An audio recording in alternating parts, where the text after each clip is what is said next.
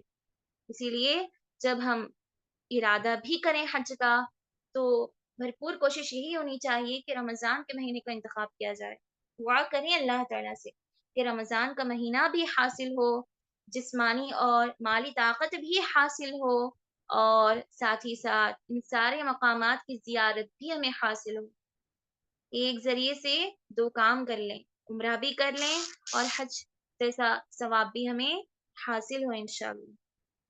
اس کے علاوہ 8واں عمل، صحیح ابن خزیمہ کی روایت ہے، پیارے نبی صلی اللہ علیہ وسلم بیان فرماتے ہیں، من جہز غازیا، من جہز غازیا، جب کوئی بندہ کسی جہاد کرنے والے کی مدد کرتا ہے، کسی مجاہد کی مدد فرماتا ہے ہر اعتبار سے، اگر وہ زخمی ہو تو اس کی زخم کو دور کرے، اگر وہ پریشان حال ہے تو اس کی مدد کرے، اگر وہ اپنے سفر کے لیے سامان تیار کر رہا ہو تو اس طرح سے اس کی مدد کرے۔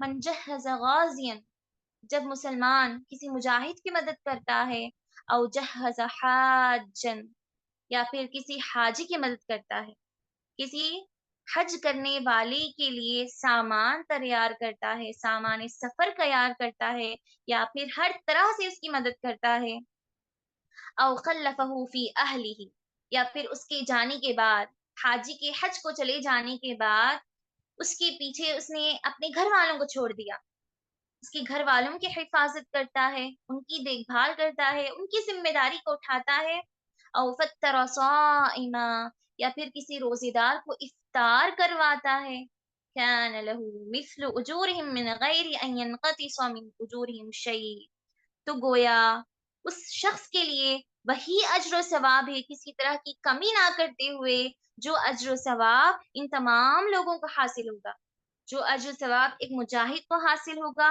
ایک روزے دار کو حاصل ہوگا، ایک حاجی کرنے والے کو حاصل ہوگا، وہی اجر و ثواب کسی طرح کی کمی نہ کرتے ہوئے اللہ سبحانہ وتعالی اس شخص کو بھی عطا فرمائیں گے جو ان سارے لوگوں کی مدد کیا کرتا ہے۔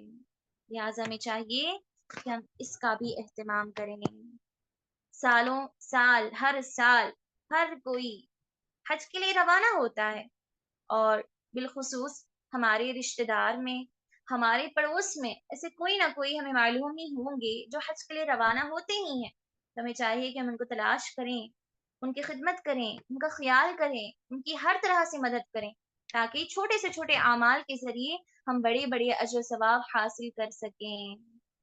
اسی طرح 9واں عمل، والدین کے ساتھ حسن سلوک، والدین کے ساتھ حسن سلوک، پیارے نبی